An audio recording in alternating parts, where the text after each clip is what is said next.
This is Bangalore Headlines, your source for the latest news and alerts from across the city. ಇದ್ರ ಬಗ್ಗೆ ನಿಮ್ಮ ಅನಿಸಿಕೆ ವಿಶೇಷಗಳು ಹೇಳಿ.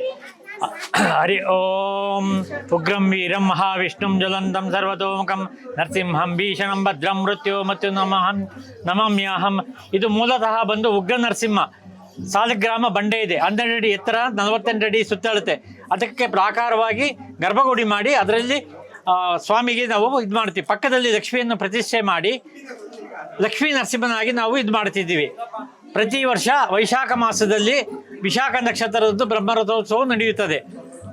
ಮುಂದಕ್ಕೆ ಸ್ವಾಮಿ ಜಾತ್ರೆ ವಿಶೇಷತೆಗಳು ಏನೇನಿದೆ ಇವತ್ತು ಬ್ರಹ್ಮರಥೋತ್ಸವ, ಬೆಳಿಗ್ಗೆ ಯಾಗಶಾಲೆ ಪ್ರವೇಶ ಆಯಿತು. ಈಗ ಬ್ರಹ್ಮರಥೋತ್ಸವ, ಯಾತ್ರಾದಾನ, ಮಂಟಪ ಪಡಿ ಆಗ್ತಿದ್ದಂಗೆ ಸ್ವಾಮಿಯವರು ರಥಾರೋಹಣ ಆಗ್ತಾರೆ. ರಥಾರೋಹಣ 1 ಇದೆ. ಎಷ್ಟು ವರ್ಷಗಳಿಂದ ಮಾಡ್ಕೊಂಡ್ ಬರ್ತಾ ಇದ್ದೀರಾ? ಸುಮಾರು ನಾವು ಒಂದು 100 ವರ್ಷದಿಂದ ಮಾಡ್ಕೊಂಡ್ ಬರ್ತಿದ್ದೀವಿ ಸರ್. ನಮ್ಮ ವಂಶಸ್ಥರೇ. ಈಗ ಒಂದು 6-7 ತಲೆ ಆಗಿ 7th ಜನರೇಷನ್. ಹರಿ ಓಂ ಉಗ್ರಂ ವೀರಂ ಮಹಾವಿಷ್ಣುಂ ಜ್ವಲಂತಂ ಸರ್ವತೋಮುಖಂ ನರಸಿಂಹಂ ಭೀಷಣ ಭದ್ರಂ ಮೃತ್ಯು ಮತ್ತು ನಮಾಮ್ಯಾಹಂ. ಓಂ. ಇದು ಮೂಲತಃ ಬಂದು ಉಗ್ರ ನರಸಿಂಹ. ಒಂದು ಸಾಲಿಗ್ರಾಮ ಬಂಡೆ ಇದೆ. ಆ ಬಂಡೆ ಸುಮಾರು 12 ಅಡಿ ಎತ್ತರ, 48 ಅಡಿ ಸುತ್ತಳತೆ. ಅದರಲ್ಲಿ ಉದ್ಭವ ಆಗಿರೋಂಥ ಉಗ್ರ ನರಸಿಂಹ. ನೀವು ಬೆಳಗ್ಗೆ ಒಂದು 8 ಗಂಟೆ ಬಂದರೆ ಅಭಿಷೇಕ ಟೈಮಲ್ಲಿ ನೋಡ್ಬೋದು. ಅದು ಆಕಾರ ಪ್ರತಿಯೊಂದು ಈಗಲೂ ಬೆಳೀತಾ ಇದೆ.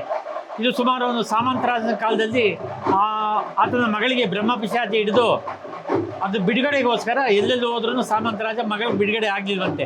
ಆಗ ಅವ್ನು ಕನ್ಸಲ್ಲಿ ಬಂದು ಹೇಳಿದಂತೆ, ಇಂಥ ಕಾಡಲ್ಲಿ ಇಂಥ ಬಂಡೆಯಲ್ಲಿ ನಾನು ಉದ್ಭವ ಆಗಿರ್ತೇನೆ, ನೀನು ಬಂದು 48 ದಿವಸ ಪ್ರದಕ್ಷಿಣೆ ಹಾಕಿ ನಾನು ಸೇವೆ ಮಾಡಿದ್ರೆ ಅದು ಬಿಡುಗಡೆ ಆಗುತ್ತೆ ಅಂತ. ಸೊ ಆವಾಗ ಕರ್ಕೊಂಡ್ಬಂದು ಅವನು ಮಗಳನ್ನ ಇದು ಮಾಡಿದಾಗ ಅದು ಬಿಡುಗಡೆ ಆಯ್ತಂತೆ. ಬಿಡುಗಡೆ ಆಗಿ ಇದಾದಾಗ ಒಂದು ಚಿಕ್ಕದಾಗ ಒಂದು ಚಾವಡಿ ಮಾಡಿ ಆ ಕಲ್ಲಿಗೆ ಒಂದು ಹಳೆ ಕಾಲದಲ್ಲಿ ಮಾಡ್ತಾರೆ, ಆ ಥರ ಮಾಡಿಬಿಟ್ಟಿದ್ದಾರೆ. ಅದಾದಮೇಲೆ ಅದು ಪೂಜೆ ಎಲ್ಲ ನಿಂತೋಯ್ತು. ಆಗಿನ ಕಾಲದಲ್ಲಿ ಸುಮಾರು 100 ವರ್ಷದ ಹಿಂದೆ ಇನ್ನು ಬ್ರಾಹ್ಮಿನ್ಸಲ್ಲಿ ಮೆಚೂರ್ ಆಗಿ ಮುಂಚೆ ಮದುವೆ ಆಗಿ ಮುಂಚೆ ಮೆಚೂರ್ ಆದರೆ ಅದು ತಂದು ಕಾಡಿಗೆ ಬಿಡ್ತಿದ್ರಂತೆ. ಆ ಥರ ಒಂದು ಹುಡುಗಿನ ತಂದು ಬಿಟ್ರಿ ಇಲ್ಲಿ. ಅದು ಕಾಡೆಲ್ಲ ನೋಡ್ಕೊಂಡ್ಬಂದಾಗ ಅಲ್ಲಿ ಈ ಬಂಡೆ ವಿಗ್ರಹ ಇತ್ತಲ್ಲ, ಅದು ನೋಡ್ಕೊಂಡು ಹಾಗೆ ಆ ಕಡೆ ಪೂಜೆ ಮಾಡ್ಕೊಂಡು ಹಾಗೆ ಇತ್ತು ಅಜ್ಜಿಯದ್ದು. ಅದು ದೊಡ್ಡದಾಗಿ ಅಜ್ಜಿ ಅದು. ಆಮೇಲೆ ಸ್ವಾಮಿನ ಕೇಳ್ಕೊಂತದ್ದು ಅಜ್ಜಿ, ಏನು ಮಾಡೋದು, ನಂದೇನೋ ವಯಸ್ಸಾಗೋಯ್ತು, 3ನೇ ಯಾರ್ದಾದ್ರು ಕರ್ಕೊಂಡ್ಬಂದು ಇರಿಸ್ಬೇಕು ಅಂತ. ಆವಾಗ ಅವ್ರು ಹೇಳಿದ್ರಂತೆ, ಅಹೋಬಳದಿಂದ ಒಂದು ಫ್ಯಾಮಿಲಿ ಇಲ್ಲಿ ಹಾರೋಹಳ್ಳಿ ಹತ್ರ ಬಂದಿದ್ದಾರೆ, ಅದರಲ್ಲಿ ಯಾರನ್ನ ಕರ್ಕೊಂಡ್ಬಂದು ನಾನು ಪೂಜೆ ಮಾಡಿಸು ಅಂತ ಹೇಳಿ. ಅದಕ್ಕೆ ಮುಂಚೆ ಅವರು ಬೇರೆ ಕರ್ಕೊಂಡ್ಬಂದು ಮಾಡಿಸೋರಂತೆ. ಏನು ಮಾಡ್ಸ್ಕೊಂಬಂದ್ರು ಒಂಚೂರು ಅನಾಚಾರ ಆದ್ರೂ ಹುಲಿ ಬಂದು ಇಟ್ಕೊಂಡು ಹೋಗ್ತಾ ಇತ್ತಂತೆ. ಆವಾಗ ಅಜ್ಜಿಗೆ ಬೇಜಾರಾಗಿ ಹೇಳ್ತಂತೆ, ನನ್ನ ಕೈಲಿ ಆಗಲ್ಲ ಏನು. ಆವಾಗ ಹೇಳಿದಾಗ ಅದು ಹಾರೋಹಳ್ಳಿಯಿಂದ ನಮ್ಮ ಮೂಲತಃ ಬಂದು ನಾವು ಅಹೋಬಳ, ಅಲ್ಲಿಂದ ಇಲ್ಲಿಗೆ ಮೈಗ್ರೇಟ್ ಆಗಿ ಅಲ್ಲಿಂದ ಇಲ್ಲಿಗೆ ಮೈಗ್ರೇಟ್ ಆಗಿರೋದು. ಉದ್ಭವ ಮೂರ್ತಿನ ಇದು ಉದ್ಭವ ಮೂರ್ತಿ. ನೀವು ಬಂದು ನೋಡ್ಬೋದು, ಮತ್ತೆ ಒಂದ್ಸರಿ ಬಂದು ಪೂರ್ತಿ ಇದು ಮಾಡ್ಕೊಡ್ತಿದ್ವಿ. ಆಮೇಲೆ ವೈಶಾಖ ಮಾಸದಲ್ಲಿ ಬ್ರಹ್ಮರಥೋತ್ಸವ ಇತಿಹಾಸ ಇದೆ ಸ್ವಾಮಿ. ಸುಮಾರು ಒಂದು 200 ವರ್ಷ, 200 years. ಈಗ ಇದನ್ನ ಕಟ್ಟಿ ಒಂದು 80 ವರ್ಷ ಆಗಿದೆ. ಈ ದೇವಸ್ಥಾನ ಕಟ್ಟಿ 80 ವರ್ಷ ಆಗಿದೆ. ಇದಕ್ಕೆ ಕಾರಣ ಇವರ ತಾತ ಅವರು. ಇವ್ರ ತಾತ ಅವರೇ ಕಾರಣ. ಆವಾಗ ಇವರು ಹೂವಾಡಿಗರು ಅಂತ ಹೇಳ್ತಾರೆ, ನಿಮ್ಮ ಮಾರ್ಕೆಟಲ್ಲಿ ಕೇಳಿರ್ಬೋದು, ಹೂವಿನವರು ಅಂತಾರೆ. ಅವರು ಮುಂದಾಳತ್ವ ನಿಂತು ಆದೇಕಲ್ ಮನುಷ್ಯನಪ್ಪ ಅಂದ್ಬಿಟ್ಟು ಅವರು ನಿಂತು ಎಲ್ಲಾನು ಪೂರ್ತಿ ಅವ್ರ ಜನಾಂಗದಿಂದ ಮತ್ತೆ ಸಾರ್ವಜನಿಕರಿಂದ ಎಲ್ಲ ಮಾಡಿ ಕೆಂಗಲ್ ಹನುಮಂತಯ್ಯ ಅವರು ಬಂದು ಶಂಕುಸ್ಥಾಪನೆ ಮಾಡಿದ್ದು 1956 ಅಲ್ಲಿ. ಆಮೇಲೆ ಟಿ ಚೆನ್ನೈ ಅವರು 1961 ವಿದ್ಯುತ್ ಶಕ್ತಿನ ಕಾಲದಿಂದ ಮಾಡಿದ್ದು, ಕರೆಂಟ್ ಕೊಟ್ಟಿದ್ದು. ಸೊ ಇವ್ರ ಕಾಲದಲ್ಲಿ ಎಲ್ಲ ಆಯ್ತು. ತಾತ ಅವ್ರ ಕಾಲದಲ್ಲಿ ಪೂರ್ತಿ ಒಂದಿದಾಗಿ ಏನು ಇಲ್ಲಿದ್ದೊಂದು ಕಾಡು, ಇವತ್ತು ಊರು. ಆಮೇಲೆ ಇದಕ್ಕೆಲ್ಲ ಮೂಲತಃವಾಗಿ ನಮ್ಮ ತಂದೆ ಆದಂಥ SN ಕೃಷ್ಣಮೂರ್ತಿ ಅವರು ಎಲ್ಲದಕ್ಕೂ ಕಾರಣ. ಇಲ್ಲಿ ಸ್ವಲ್ಪ ಇಂಪ್ರೂವ್ ಆಗಲಿ, ಜನ ಬರೋವಾಗಲಿ ಅಂದ್ಬಿಟ್ಟು ನಮ್ಮ ಜಾಗ ಎಲ್ಲ ಪೂರ್ತಿ ನಾವು ಇದಕ್ಕೆ ಚೌಟ್ರಿಗೆಲ್ಲ ಜಾಗ ಕೊಟ್ಟಿದ್ವಿ. ಎಲ್ಲ ನಮ್ಮ ಚೌಟ್ರಿಗೆ ಕೊಟ್ಟಿರೋದು ನಮ್ಮ ಜಾಗಗಳೇ ಎಲ್ಲ ಫ್ರೀ ಆಗಿ ಕೊಟ್ಟು ಇಂಪ್ರೂವ್ ಆಗಿದೆ. ಈಗೆಲ್ಲ ಅವರೆಲ್ಲ ಕಮರ್ಷಿಯಲ್ ಮಾಡ್ಕೊಂಡಿದ್ದಾರೆ, ಅದು ನಾವೇನು ಮಾಡೋಕ್ಕಾಗಲ್ಲ. ಭಕ್ತಾದಿಗಳಿಗೆ ನಿಮ್ಗೆ ಹೇಳಿಕೆ? ಭಕ್ತಾದಿಗಳು ನಮಗೆ ಸಾಕಷ್ಟು ಭಕ್ತಾದಿಗಳು ಇದ್ದಾರೆ, ಎಲ್ಲ ಒಳ್ಳೆ ಭಕ್ತಾದಿಗಳು. ಅದ್ರ ಬಗ್ಗೆ ನಮ್ದು ಎರಡೇ ಇದೇ ಇಲ್ಲ. ಬಹಳ ಒಳ್ಳೆ ಪ್ರತಿ ವರ್ಷ ಜಾಸ್ತಿ ಆಗ್ತಾನೆ ಇದ್ದಾರೆ. ಈಗ ನಾವು ಮೊದಲು ಏನಾದ್ರು ಸುಮಾರಾಗಿತ್ತು, ಈಗ ಒಂದು 15 years ಇಂದ ಎಲ್ಲ ಮಲ್ಟಿಪ್ಲೈ ಆಗೋಗ್ಬಿಡ್ತು. 10 ಜನ ಬರೋ ಕಡೆ 500 ಜನ ಬರೋಂಗಾಗಿದೆ. ಹೋಮ ಅದು ಮುಗಿದ ನಂತರ ಯಾತ್ರಾದಾನ ಶುರುವಾಗಿ, ಯಾತ್ರಾದಾನದಿಂದ ಇಲ್ಲಿಂದ ಈಗ ಮಂಟಪ ಪಡಿ ಸ್ಟಾರ್ಟ್ ಆಗುತ್ತೆ. ಇದು ಯಾತ್ರಾದಾನ ಇಲ್ಲಿ ಬಂತಲ್ಲ, ಇಲ್ಲಿಂದ ಪ್ರತಿ ಮಂಟಪಕ್ಕೆ ಹೋಗಿ ತೀರ್ಥ ಹಾಕಿ ಅವ್ರು ಮಾಡಿರೋಂಥ ಪಾನಕ ಎಲ್ಲ ಇದು ಮಾಡಿ ಕೊಡೋದು. ಬ್ರಹ್ಮೋತ್ಸವ 1:15 ನಾವು ರಥಾರೋಹಣ ಮಾಡ್ತೀವಿ. ಎಷ್ಟು ಒಂದು ರೌಂಡ್ ಬರುತ್ತಾ? ಒಂದೇ ರೌಂಡ್, 3:30 ಮುಗಿಯಿತು. 4 ಗಂಟೆವರೆಗೂ ಇರ್ತೀವಿ.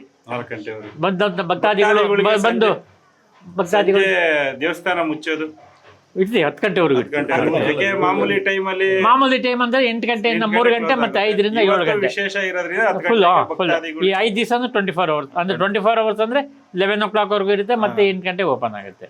8 years ನಡೀತಾ ಇದೆ ಆ್ಯಕ್ಚುಲಿ ಇದು ಆ್ಯಕ್ಚುಲಿ ಹನುಮಂತಯ್ಯನವರು ಇದು ಮಾಡಿರೋದು, ಉದ್ಘಾಟನೆ ಮಾಡಿರೋದು. ಆಮೇಲೆ ಚೆನ್ನಯ್ಯ ಅಂತಿದ್ರು, ಈ ಚೆನ್ನಯ್ಯ ಅಂತ ಹೇಳ್ಬಿಟ್ಟು ಅವ್ರು ಎಲೆಕ್ಟ್ರಿಸಿಟಿ ಪವರ್ ಕೊಟ್ಟಿರೋದು. ಬೆಟ್ಟದ ಮೇಲೆ ಪವರ್ ಅವ್ರು ಹಾಕ್ಸಿರೋದು ಅವಾಗ ಇವ್ರು ಬಸ್ ಬರಬೇಕಂದ್ರೆ SRMS ಅಂತಿತ್ತು, ಬಸ್ ಇತ್ತು, ಅವ್ರು ಚಿಕ್ಕಣ್ಣ ಅಂತ ಹೇಳ್ಬಿಟ್ಟು ಅವರು ಬಸ್ ಸರ್ವಿಸ್ ಮಾಡಿಸಿದ್ದು. ಇದಕ್ಕೆ ಮೂಲ ಕಾರಣ ತಾತ ಅವ್ರ ನಿಂತು ದೇವಸ್ಥಾನ ಕಟ್ಸಿರೋದು.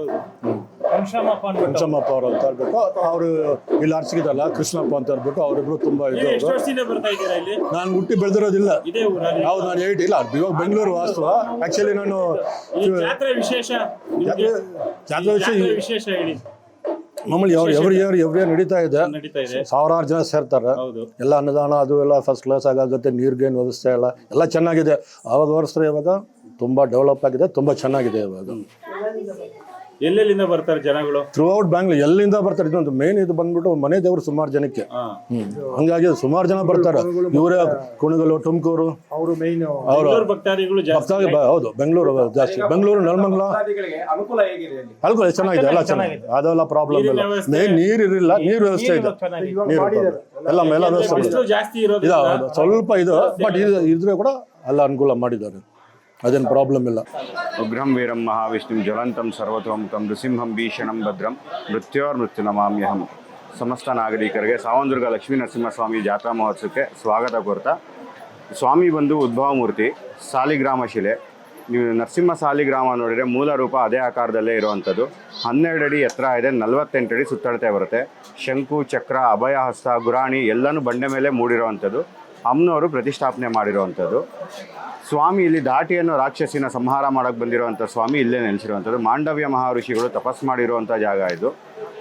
ಈಗ ನಮ್ಮ ತಾತ ಅವ್ರ ಕಾಲದಲ್ಲಿ ಮೊದಲು ಯಾರೇ ಬಂದ್ರು ದೇವಸ್ಥಾನಕ್ಕೆ ನಡ್ಕೊಂಬರ್ಬೇಕಾಗಿತ್ತು. ನಮ್ಮ ತಾತ ಅವ್ರ ಕಾಲದಲ್ಲಿ ಈಗ ಭಕ್ತಾದಿಗಳನ್ನ ಹಿಡಿದು ರೋಡೆಲ್ಲ ಮಾಡಿಸಿ ಬರೋರಿಗೆ ಎಲ್ಲ ಅನುಕೂಲ ಆಗಲಿ ಅಂತ ಅರವಟ್ಟೆಗಳು ಸ್ಟಾರ್ಟ್ ಮಾಡಿಸಿ ಜಾತ್ರಾ ಮಹೋತ್ಸವನ ಎಲ್ಲ ಸ್ಟಾರ್ಟ್ ಮಾಡಿಸಿದ್ರು. ಈಗ ಛತ್ರಗಳೆಲ್ಲ ಇಲ್ಲಿ ಆಗಿನ ಕಾಲದಲ್ಲಿ ಬರುವಂಥ ಭಕ್ತಾದಿಗಳಿಗೆ ಒಬ್ಬೊಬ್ಬರಿಗೆ ಒಂದೊಂದು ದಾನವಾಗಿ ಕೊಟ್ಟು ನಮ್ಮ ತಾತ ಅವರು ಜಾಗನ ಎಲ್ಲ ಡೆವಲಪ್ ಮಾಡಿ ಇವತ್ತು ರಥೋತ್ಸವವಾಗಿ ಸುಸೂತ್ರವಾಗಿ ನಡೆಯುವಂಗೆ ಮಾಡಿಕೊಟ್ಟಿದ್ದಾರೆ.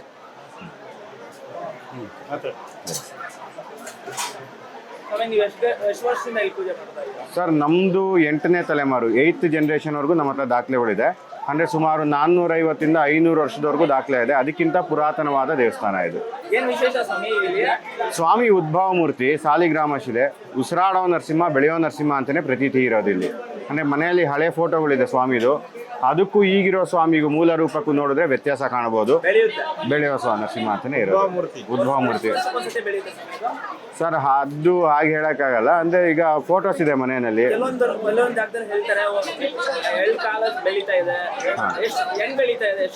ಸರ್ ಅಂದರೆ ಈಗ ಮೊದಲು ಈಗ ಸ್ವಾಮಿದು ಹೊಟ್ಟೆ ಕೆಳಗಡೆ ಪಾದ ಇಡ್ತಾ ಇದ್ವಿ 2. ಈಗ ಪಾದ ಇಡಕ್ಕೂ ಜಾಗ ಆಗಲ್ಲ, ಅಂದರೆ ಒಂದೇ ಫ್ರೇಮ್ ಪಾದ ಮಾತ್ರ ಇಡ್ತಾ ಇರೋದು. ಹೌದು, ನೀವು ಅದನ್ನ ಮನೇಲಿ ಫೋಟೋ ನೋಡ್ರೆ ಮೊದಲು ಗುರಾಣಿ ಎಲ್ಲ ಇಡ್ತಾ ಇದ್ವಿ. ಈಗ ಸ್ವಾಮಿ ಬೆಳೆದಿರೋದು ಈಗೇನು ಆಭರಣಗಳೆಲ್ಲ ಧರಿಸ್ತಾ ಇದೀವಿ. ಈಗ ಮತ್ತೆ ಹೊಸದಾಗಿ ಮಾಡ್ಸಿರೋದು ಕಿರೀಟ ಎಲ್ಲನೂ ಪ್ರತಿಯೊಂದು ಹೊಸದಾಗಿ ಮಾಡ್ಸಿರೋದು. ಹೌದು ಸರ್. ಸರ್ ವೈಶಾಖ ಮಾಸ ವಿಶಾಖ ನಕ್ಷತ್ರ ದಿನ ಇಲ್ಲಿ ಬ್ರಹ್ಮರಥೋತ್ಸವ ಆಗುತ್ತೆ ಸ್ವಾಮಿಗೆ. ಸ್ವಾತಿ ನಕ್ಷತ್ರ ದಿನ ಕಲ್ಯಾಣೋತ್ಸವ ನಡೆಯುತ್ತೆ. ವರ್ಷಕ್ಕೆ ಒಂದೇ ಸರಿ ಕಲ್ಯಾಣೋತ್ಸವ ನಡೆಯೋದು ನಮ್ಮಲ್ಲಿ. ಹಿಂದಿನೂ ಅದೇ ಪದ್ಧತಿಯಲ್ಲೇ ಬಂದಿರೋದು. ಇವತ್ತು ವೈಶಾಖ ಮಾಸ ವಿಶಾಖ ನಕ್ಷತ್ರ ದಿನ ಬ್ರಹ್ಮರಥೋತ್ಸವ ನಡೆಯುತ್ತೆ ಸರ್ ಇಲ್ಲಿ. ಸ್ವಾಮಿನ ಬ್ರಹ್ಮರಥೋತ್ಸವದ ಸಮಯದಲ್ಲಿ ಯಾರೇ ದರ್ಶನ ಮಾಡಿದ್ರು ತುಂಬ ಒಳ್ಳೆಯದು, ಅವರ ಮೋಕ್ಷ ಸಿಗುತ್ತೆ ಅಂತ.